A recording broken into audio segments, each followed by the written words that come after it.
I usually start off saying, make sure you're uncomfortable, because that's always the first step. Being or having a level of discomfort keeps you on track and keeps your focus. And with that, I always say read everything you can.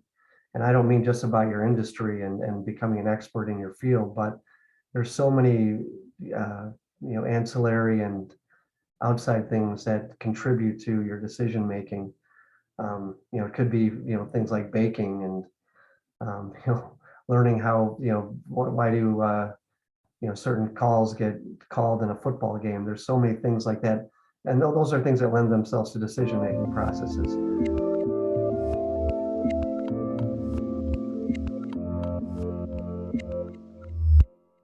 Hey everyone, this is Devin Miller here with another episode of The Inventive Journey. I'm your host, Devin Miller, the serial entrepreneur that's grown several startups into 7- and 8-figure businesses, as well as the founder and CEO of Miller IP Law, where he helps startups and small businesses with their patents and trademarks.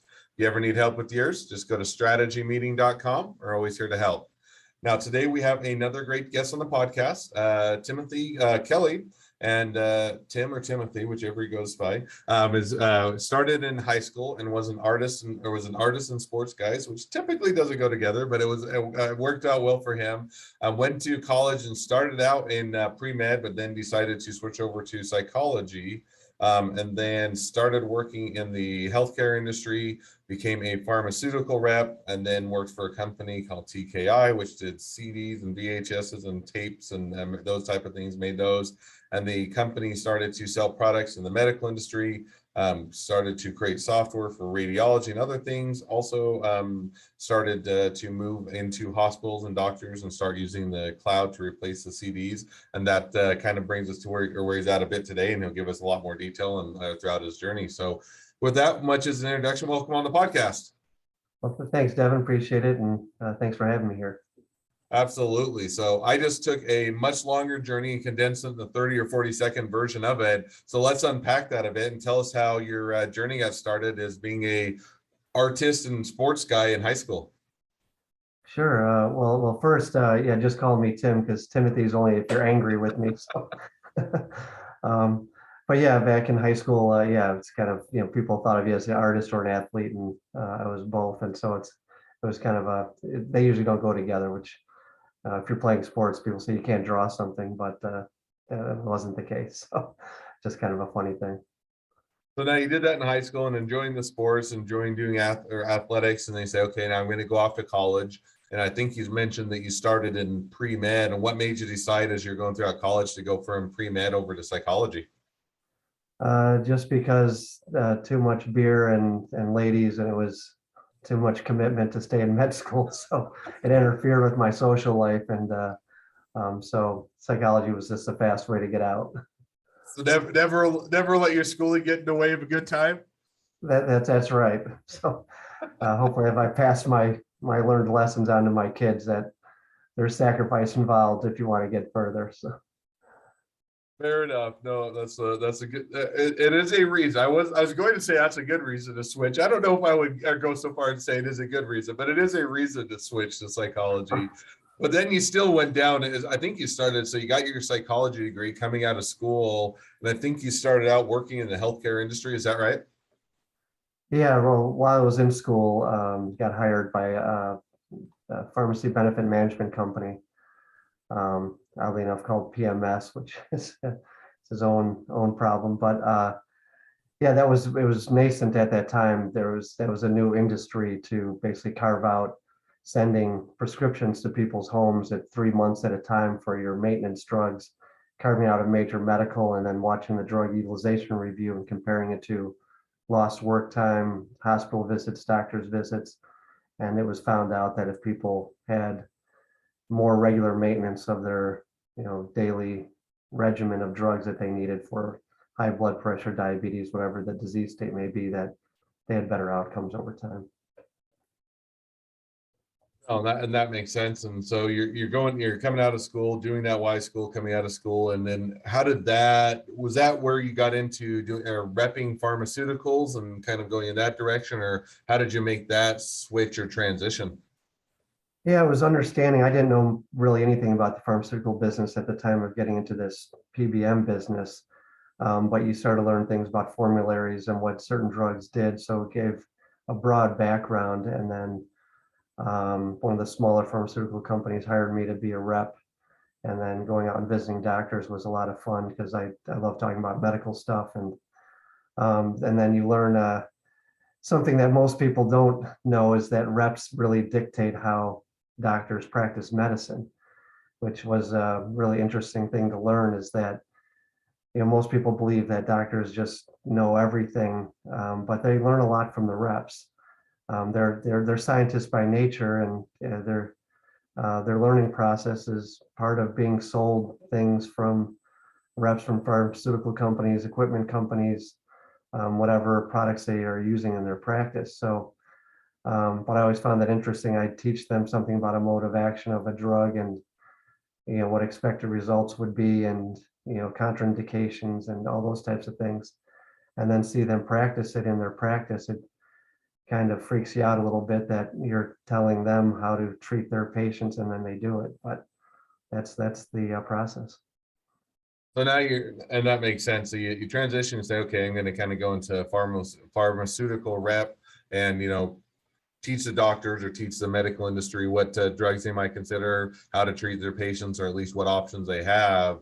And you do that for a period of time. Now, how long were you doing the farm or in the healthcare industry and then being a pharmaceutical rep?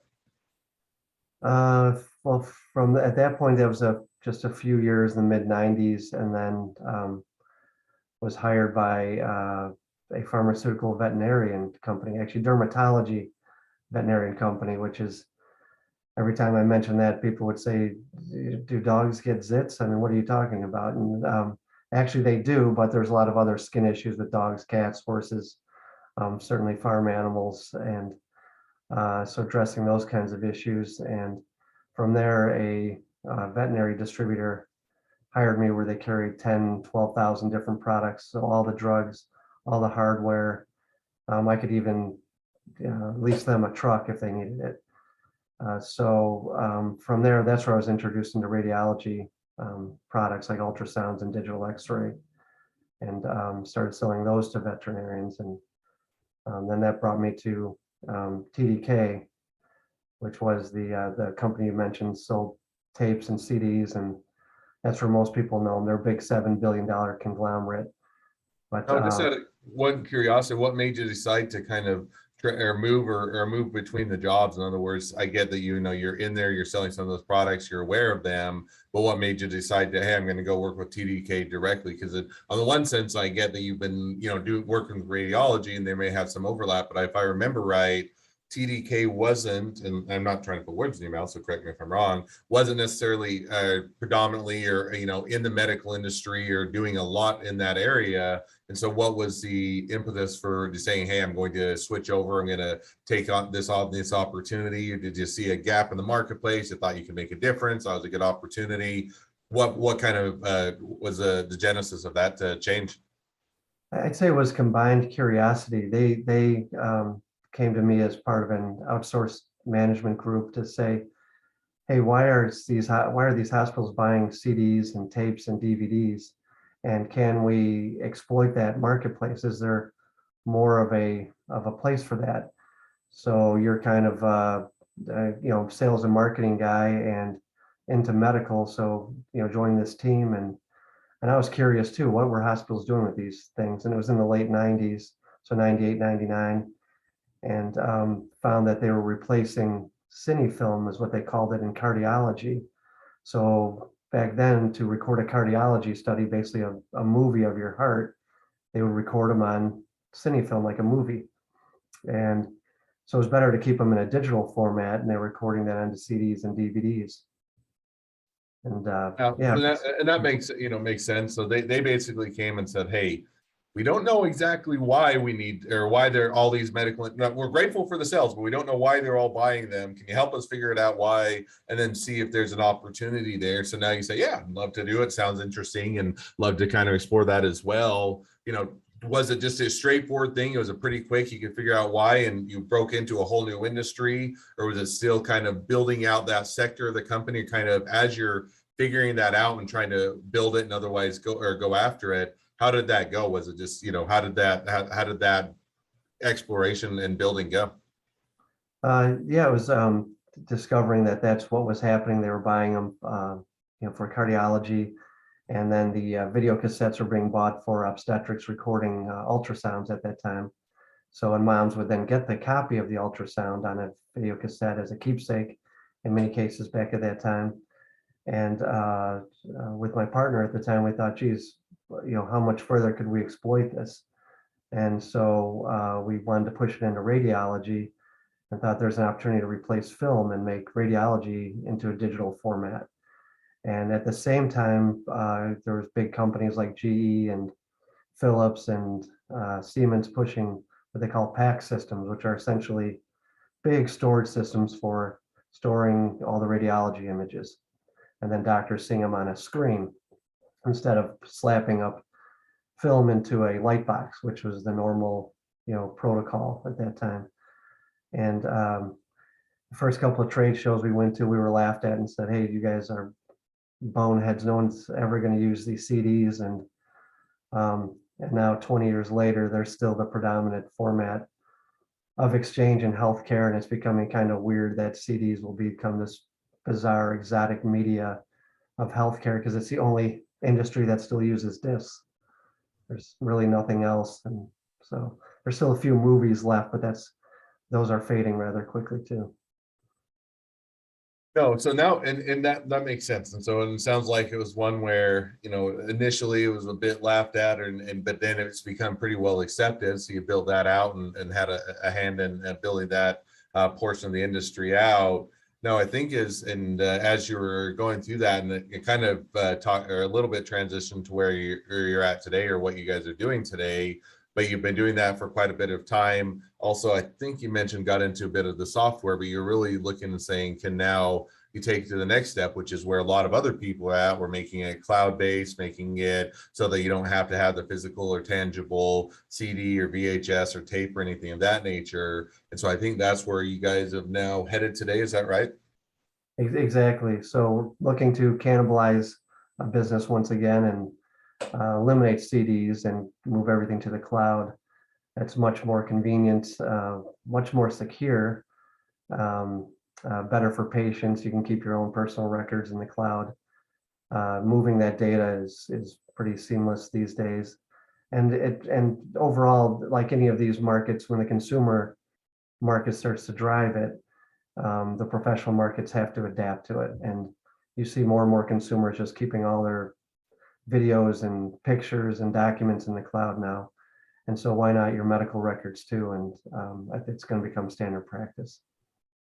So now, kind of the question that arises from that is when you originally went to the CD, VHS, tape kind of industry and providing that to the healthcare industry, you said, they kind of laughed out of the room, so to speak, or it took a while to acceptance. Are you seeing that kind of same pushback? So as you're saying, hey, there's a lot of opportunity. People want to have access to the records. You make it more accessible between doctors or between specialists or hospitals, and people can discover it on their own and have that record themselves. Has it been one that's been pretty well accepted and people are readily or, easy to move over? Are they more reticent saying, hey, we already made this leap once and then we're comfortable and we don't want to make any transition? Or how have you found that as you've got or kind of started to promote and get that idea out there? How's it been accepted? Yeah, I thought it was going to be a similar process, but it's definitely been different where with the CDs replacing film, it was, we were changing a protocol because they were going from essentially analog to digital. And in this case, they're already all digital. They're just using an older method of moving that data. So we're just trying to upgrade their methodology. And so it's not adoption now, it's adaptation. It's a different thought process, and the barriers are different. And back then it could be physical where they just didn't have a CD drive. And now that's becoming a problem again because they don't make them in computers. But the biggest problem in getting the adaptation is fear of compliance, security, who has access to the data, and if there's a breach, who's responsible. So you have to cover, what we call the 5 pillars of security, and Those, even then, once you can promise them up and down, we insure it, we indemnify them. You still have a lot of barriers to get through to get that final approval.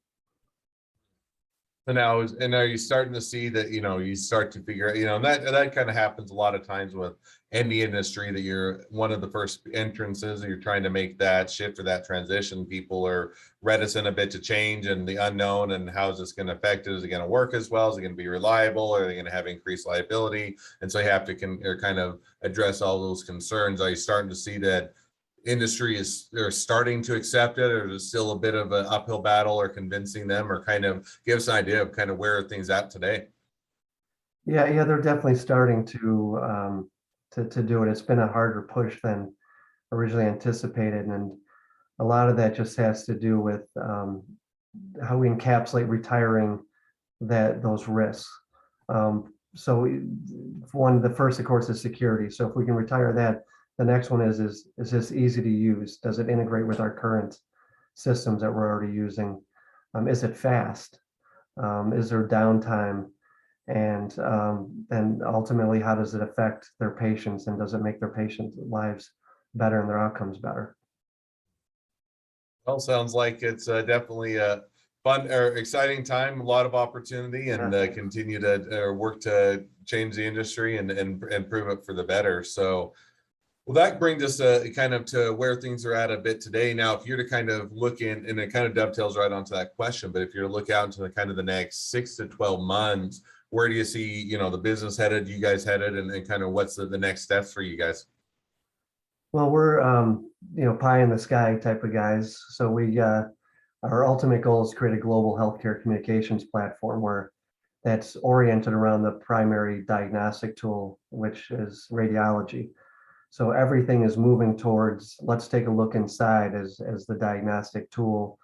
And eventually there'll be atomic level imaging where you won't get a pinprick to get a blood sample, but literally put your hand in a machine and it'll look at literally the cellular structure and atomic structure of things coursing through your bloodstream and say, okay, that's H1N1, is why you're not feeling well.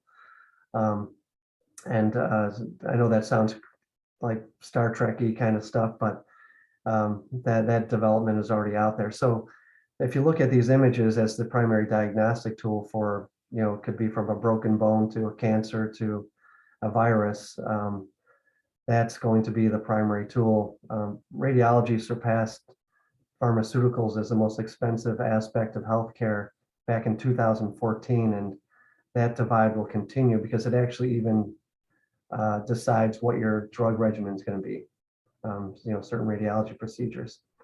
So with that, and you look at your telehealth boom, where you're keeping sick patients at home and healthy patients at home for good reasons, you and I could be having a consultation where, let's say I'm the doctor, and I say, okay, Devin, now I'm going to bring up your results and your images, whether it's your pathology or your knee that has to be scoped from a sports injury. We can have that consultation. I can show you exactly what the issues are. And with that, because I'm showing and sharing the imaging with you, it's going to have higher compliance too, because once you see what is wrong, people tend to do the right thing instead of just when they're told this is what's wrong. As we always crack jokes, the guy who just had a heart scan and gets a stent put in that day, or 3 stents, they're feeling pretty good, so they hit the McDonald's drive-thru on the way home. Why not? If you just got all cleaned out, you might as well clog it back up. So no, that's Right. funny. No, but it sounds like there's definitely some good opportunities, a lot of interesting things continuing to go in that direction, and as you guys continue to make inroads and showing people their better way, definitely sounds like a great opportunity for you guys as well. Well, as we start to wrap up the podcast, I always wrap up with 2 questions. So we'll go ahead and jump to those now. So the first question I always ask is, along your journey, what was the worst business decision you ever made, and what'd you learn from it? Well, geez, there were so many bad ones. It's hard to pick, but going back to the beginning of my entrepreneurship, was turning down money when it was offered to me, because you think, oh, I can just do this completely on my own. And with that was help, it was help and money, and thinking I had all the answers and stuff. Terrible decision-making process back then. And I was pretty green at the time and thought I was like a wonder boy, and you're just not. And then at one point, I had an opportunity to sell a technology called the Baby CD for a considerable amount of money, and again thought I was smarter than anyone else in the room, and I wasn't, and took a pass on that sale, and it went from worth a small fortune down to nothing. So that was a big mistake. Another one I'd say is spending too much early on. For example, going to a trade show and thinking you have to impress the people coming to the show. One point we spent a huge fortune on a big booth that was 30 feet tall, and we put leather couches in and a white wood floor, and I can't remember how much money it was, but it was like building a small house, and we couldn't even man the booth. It was too big. So it was just dumb, and it didn't help us get a single extra sale. Well, I think that sometimes, even I look at all those booths, and sometimes you think, hey, we got to spend it. We got to make look like we're successful. And sometimes it works out and, it does it. But a lot of times you put in a lot of effort for trade shows. You go there and you find out there are 5,000 other people there, and there's a lot of booths, and it's hard to cut through the clutter and all that extra money you put into them. And some of those type of decisions don't always have that reward, but it definitely has those trade-offs. And so it definitely makes sense on some of those mistakes, how you make them, but also the lessons learned from them. Yeah. Second question I always ask is, if you're talking to somebody that's just getting into a startup or a small business, what'd be the one piece of advice you'd give them? Yeah, I get asked those questions, certainly by people wanting to start something, and I usually start off saying, make sure you're uncomfortable, because that's always the first step. Being or having a level of discomfort keeps you on track and keeps your focus, and with that, I always say read everything you can. And I don't mean just about your industry and becoming an expert in your field, but there's so many ancillary and outside things that contribute to your decision making. It could be things like baking and learning how why do certain calls get called in a football game. There's so many things like that, and those are things that lend themselves to decision making processes. Everyone thinks they have one way of answering something. My dad used to give me a great line all the time: there's no such thing as genius, only thinking objectively. And that's coming at it from all different angles, and that helped me a lot. Another one my dad just said to me: don't sell the business to yourself, make sure you're able to sell it to other people. I think a lot of people convince themselves how great something is, which is fine, but if you can't convince somebody else, you don't have anything. Oh, I think that's absolutely right. And I mean, and that's one that's, I think, sometimes easier said than done, because you always can convince yourself something's a great idea, a great opportunity. Sometimes it isn't. It definitely makes sense. But other times you're just sitting in there and you've convinced yourself it's a good idea when in reality, nobody else would want to pay for it, or there's not enough big marketplace or any number of things. So I think those are great takeaways and great pieces of advice.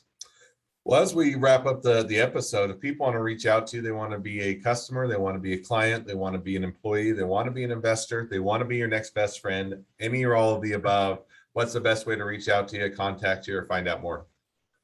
One is just my email. It's very easy: tim@teleray.com. So TELERAY.com.